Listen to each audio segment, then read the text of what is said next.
Kurukshetra standing on Baba. But I, being a resident,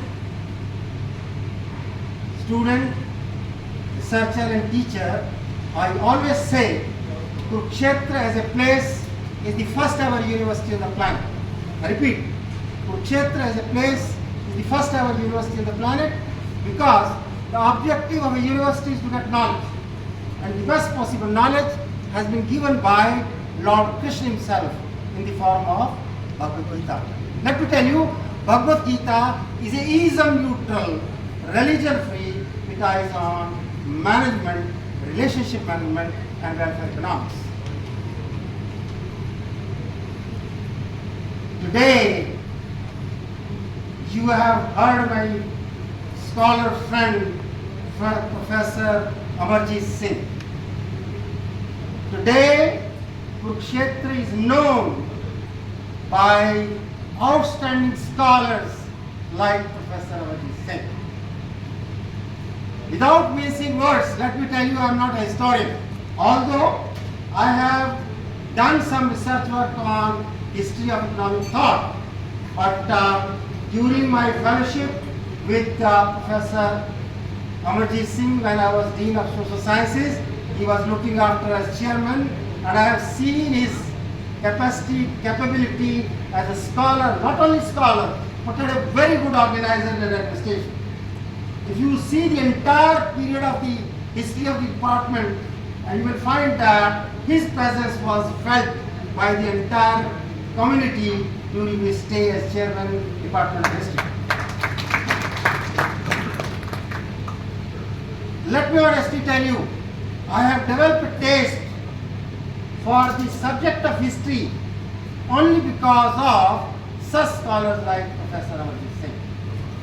And when I was able to get a soft copy of the book, although the book is being released today, I got a soft copy, 133 pages, and I was able to read it minutely and try to understand, analyze, interpret and adopt almost all the dimensions. He has already talked of 5 dimensions. I have concentrated practically on 7 propositions. He has talked of 5 propositions. I have added 2 dimensions. And after reading the title of the book, you might have seen Revolutionaries and the British are Martyrs of the Harding Outrage. I was compelled to title it as Professor Amarjit Singh's Revolutionary Challenge through the lens of Needonomics. Let me tell you something about Needonomics.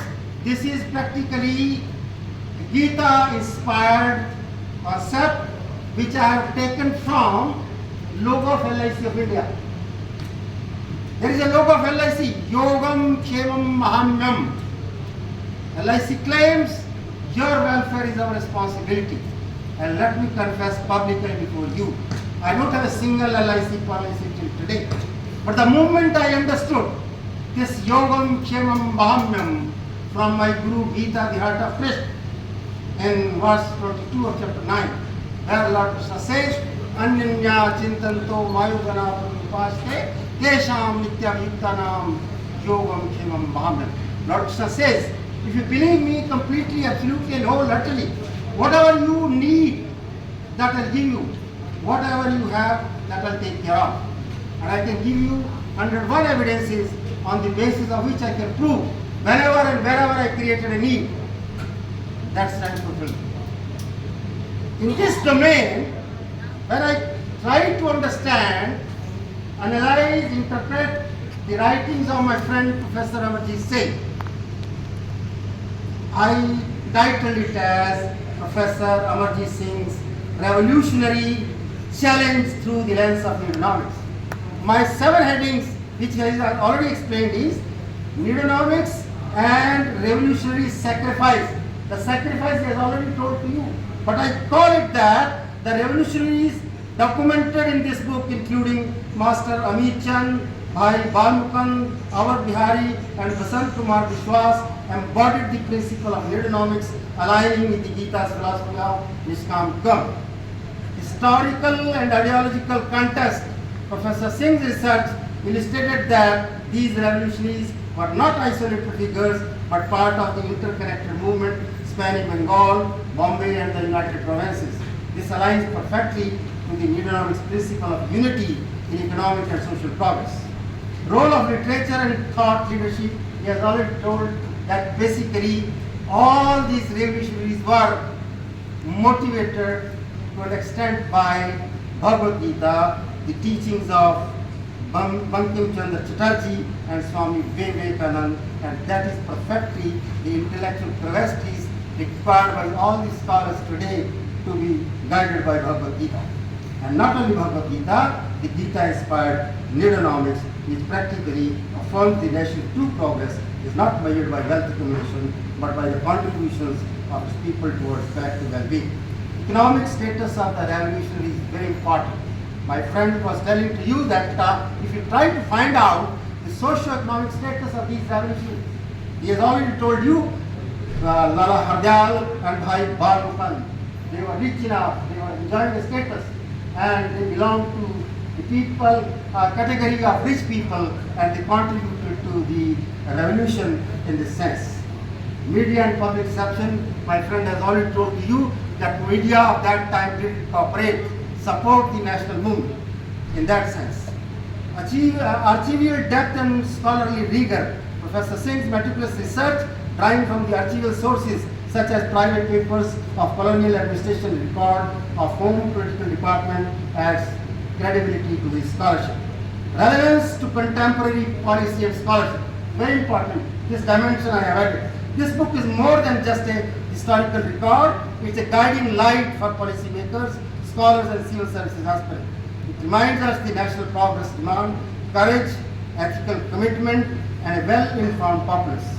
Neonomics similarly advocates the governance focused on ethical needs rather than exploitative ambitions, a philosophy embodied by the revolutionaries in this book.